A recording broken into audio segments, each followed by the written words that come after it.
सपना के महल बनावे मन, सपना के महल बनावे, दुनिया ढेला चलावे, जिंदगिया के खेला समझ में न आवे, जिंदगिया के खेला समझ में न आवे।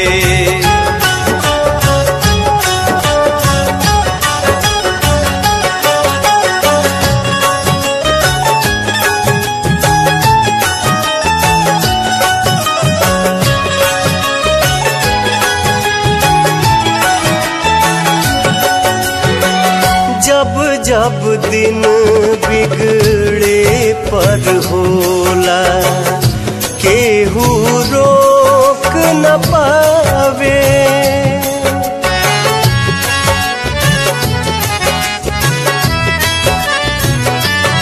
ओ जब जब दिन बिगड़े पर होला, केहू रोक न पावे। जाने काली खल किस्मत में, जाने काली खल किस्मत में, ई न पता चल पावे, जिंदगिया के खेला समझ में न आवे, जिंदगिया के खेला समझ में न आवे।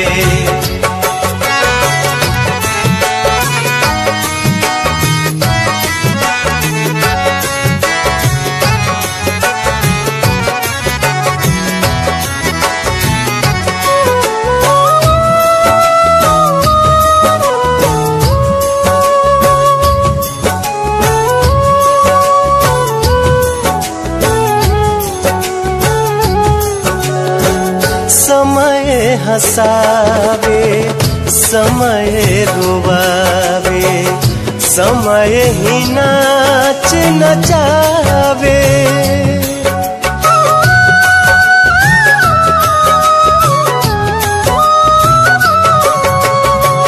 समय हंसावे, समय रोवावे,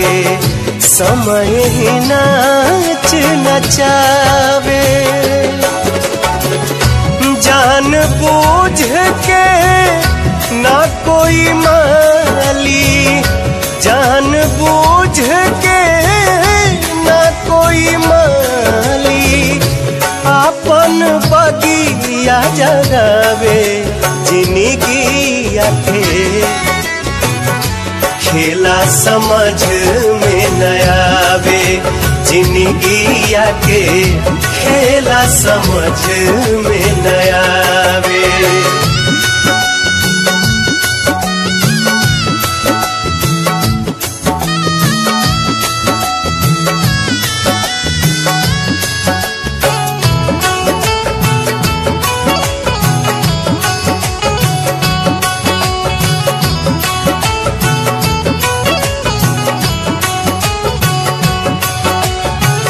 बनले के साथी सब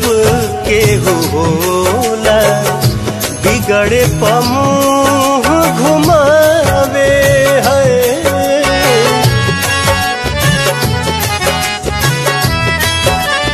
हो बनले के साथी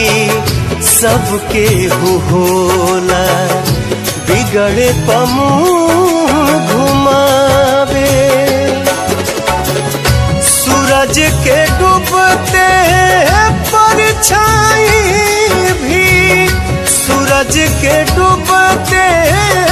परछाई भी, आपन साथ छोड़ावे, जिंदगिया के खेला समझ में न आवे, जिंदगिया के खेला समझ में न आवे। माँ दोनों गाय दीपं दर्शयामि दियाक्षुदनाः दीपं दर्शयामि मां दुर्गाय नमः नैवेद्यं समर्पयामि मां दुर्गाय नमः आचमन्यं ग्रास जल गिराइए आचमन्यम समर्पयामि मां दुर्गाय नमः आचमन्यांते तांबूल पुंगीफल सद्रव्यम समर्पयामि मां दुर्गाय नमः प्रणाम कीजिए मां दुर्गा मनुष्योमति प्रसादेन भविष्यति न संशय ओम यद्गुष्ठं ब्रह्मं लोके सर्वरक्षाकरं निर्णाम यन्नैकश्चिदाख्यातं तन्मे ब्रूहि पितामह ब्रह्मोवाच अस्ति गुष्ठमं सर्वभूतोपकारकं देव्यास्तु देवानामप्यपि ओम प्रथमं शैलपुत्री च द्वितीयं ब्रह्मचारिणी तृतीयं चन्द्रघण्टेति कुष्माण्डेति चतुर्थकं पंचमं स्कन्दमातेति षष्ठं कात्यायनीति च सप्तमं कालरात्रिति महागौरीति चाष्टम नवम सिद्धिदात्री च न दुर्गा प्रकीर्तिता ओम सर्वगौरी नारायणी नमोस्तुते ओम शांति ओम शांति ओम शांति। रास जल लीजिए हाथ पर। श्री ग्रामदेव कुलदेव इष्टदेव सर्वदेव सर्वदेवी हादिष्ट मदीयान चंदनम समर्पयामि ग्रामदेव कुलदेव इष्टदेव सर्वदेव पुष्पाक्षकम हाथ में लेके नीचे गिराना पुष्पाक्षकम समर्पयामि ग्रामदेव कुलदेव इष्टदेव सर्वदेव जो नमः पाठ डाल देना है 3 बार। रूपम दर्शयामि ग्रामदेव इष्टदेव सर्वदेव सर्वदेव नमः दीपम दर्शयामि ग्रामदेव कुलदेव इष्टदेव सर्वदेव आचमन्यम जरास जल आचमन्यम समर्पयामि ग्रामदेव कुलदेव इष्टदेव सर्वदेव सर्वदेव्यो नमः आचमन्यांते पुंगीफल सद्रव्यम पैसा कसैली सब छूदना सद्रव्यम समर्पयामि प्रणाम कीजिए श्री ग्रामदेव कुलदेव इष्टदेव सर्वदेव सर्वदेवी पूजनार्थम पूजा पूजितो प्रसन्नो भव जदर्थम तस्य कार्यं सफलं कुरु कल्याणं कुरु ओम शांति ओम शांति ओम शांति। गोबर दुब्बी कलश में पान के पत्ता सब में स्पर्श करा के थाली में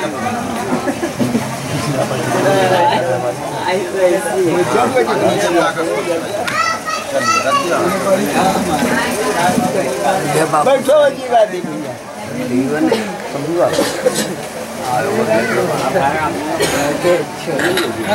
दुनू रहने के लिए छुटा दिली तो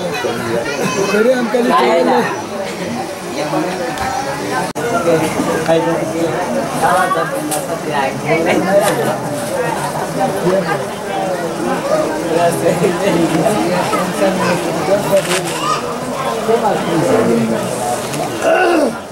लेटाज तो कोई बात नहीं ना कोई बात नहीं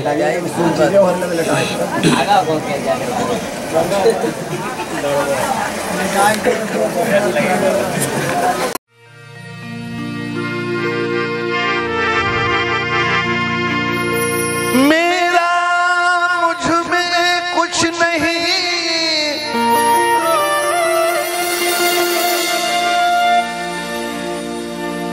कुछ नहीं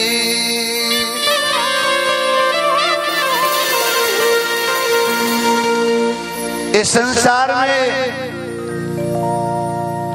मेरा मेरे यह झगड़ा बा मेरा तेरा ये हमारा है हमारा यही में झगड़ा बा मेरा मुझ में कुछ नहीं जो कुछ है सो तो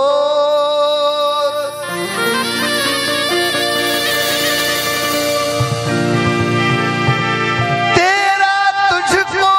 सौंपते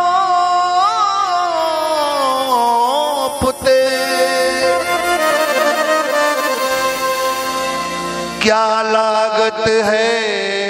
मोर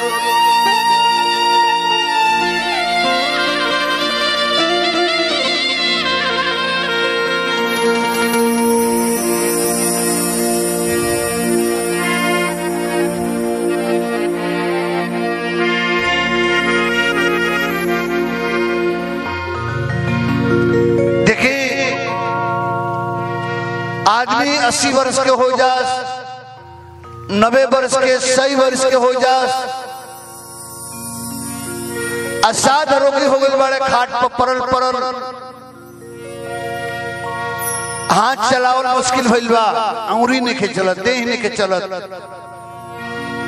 फिर भी वो आदमी ई ना चाहे जब हम मरी, वो आदमी चाहेला जब भी कुछ दिन और जी लेती, सजाए होता। ये ऐसा माया के दुनिया है।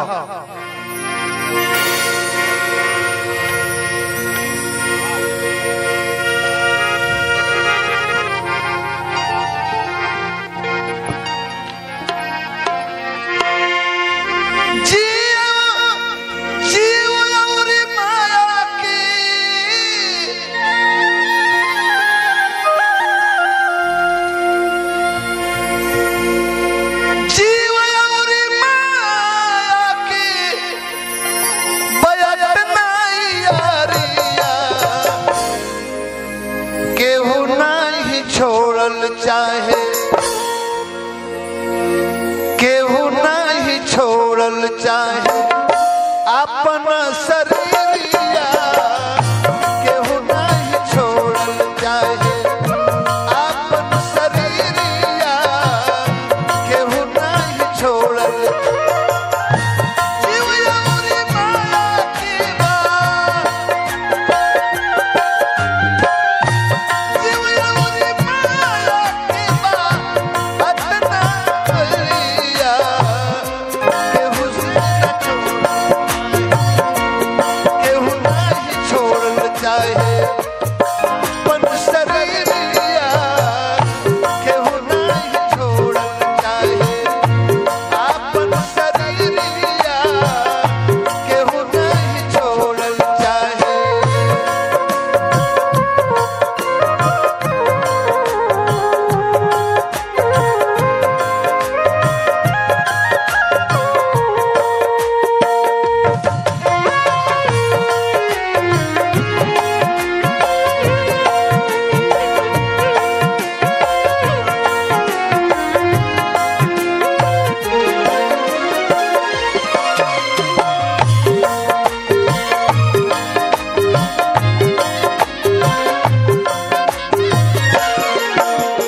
खटिया पर परल परल भले दुख सही, भले दुख सही।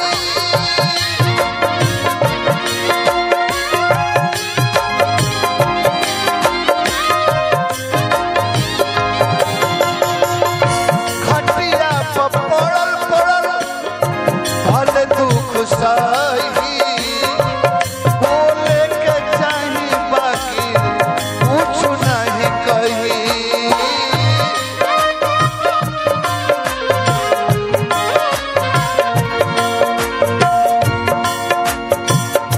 वो आदमी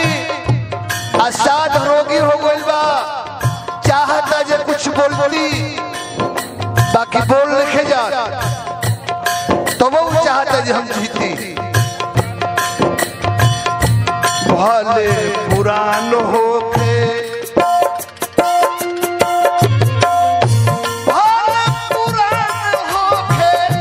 भले पुरान होके, सही के उमिरिया नहीं छोड़ल चाहे, केहू नहीं छोड़ल चाहे आपन शरीरिया, केहू नहीं छोड़ल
भगवान हमरा के उठाओ तो नहीं खन बाकी ऊपर के मन से भीतर के मन से ना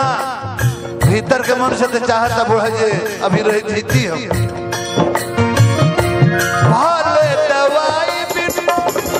उखड़ जाई खोखी सोचल न होई है कि हरी गति होगी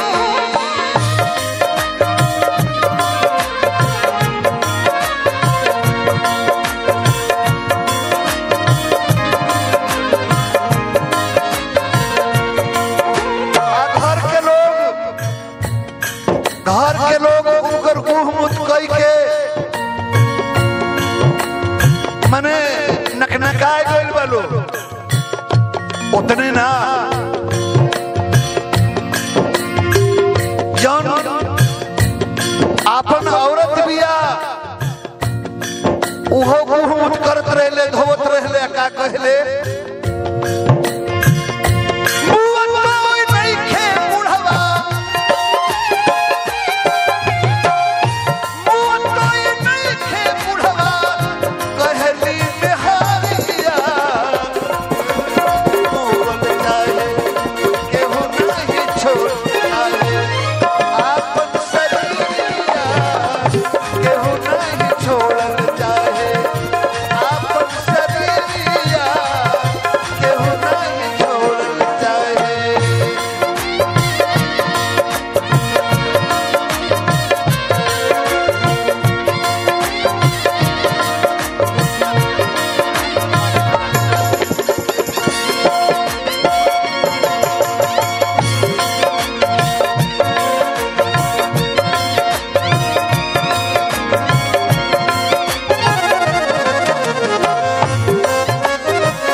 जेकरा खाती हम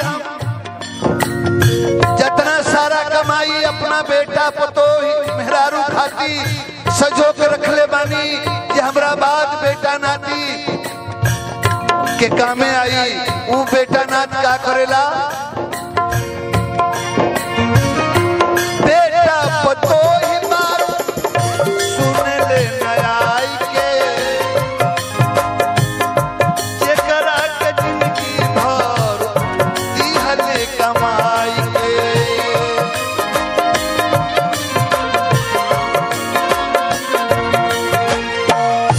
कुकुर के कवरा नियन कुकुर के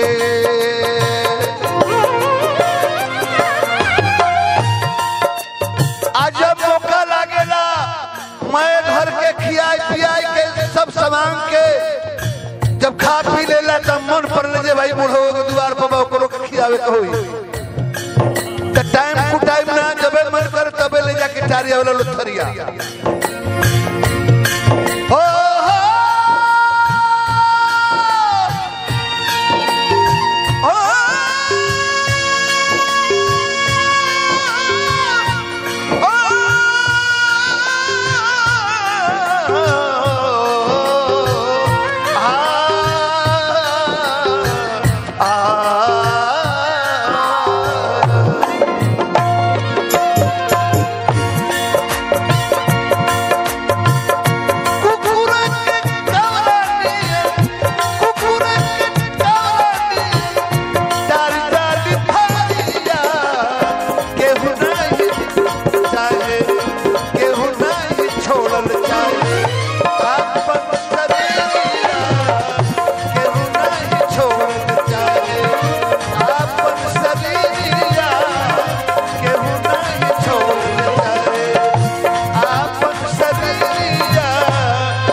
और कोई आपके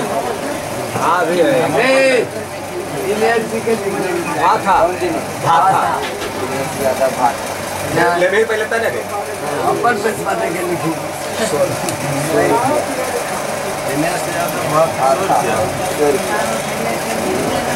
एक से काम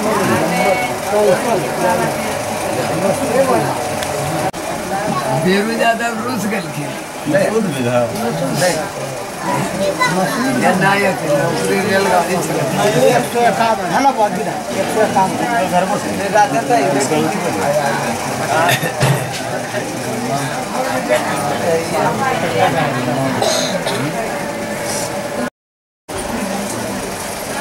हाल से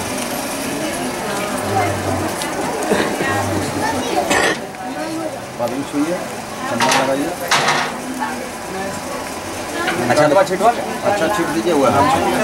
निकाल लीजिए 1600 रुपये कितना है 1600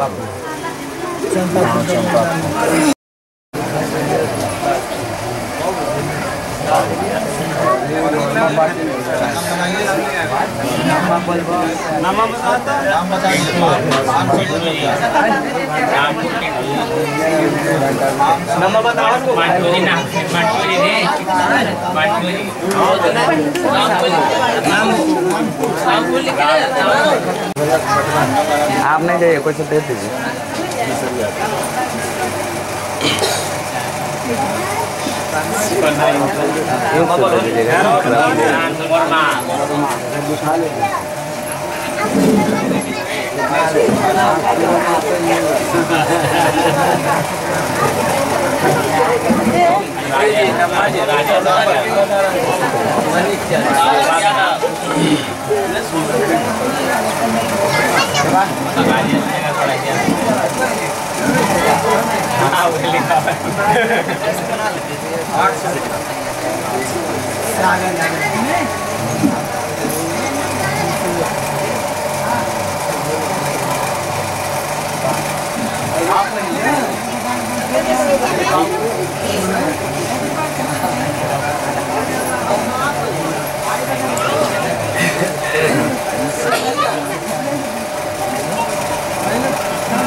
चल अब आपको यकीन निकाल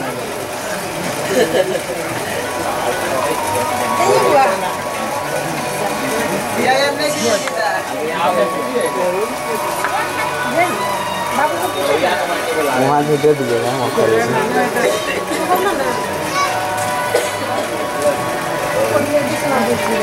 वहाँ जाके दे दीजिएगा ना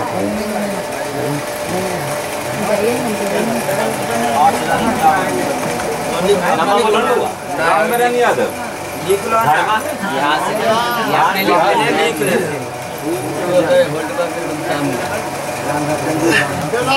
इनका लिखिए रुक जाइएगा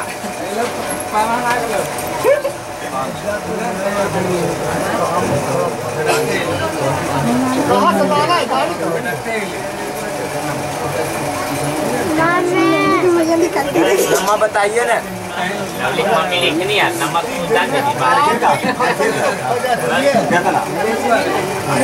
काम अरे नाइकी सब भी लिख लेते हाँ सर नाम किस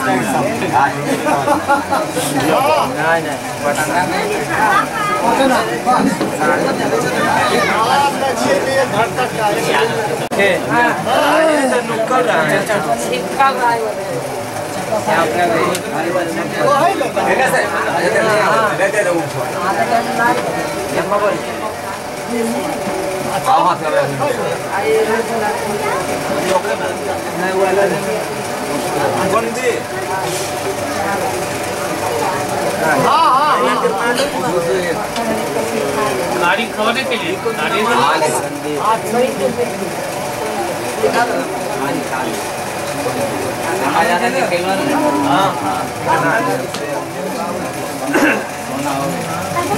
आपको यकीन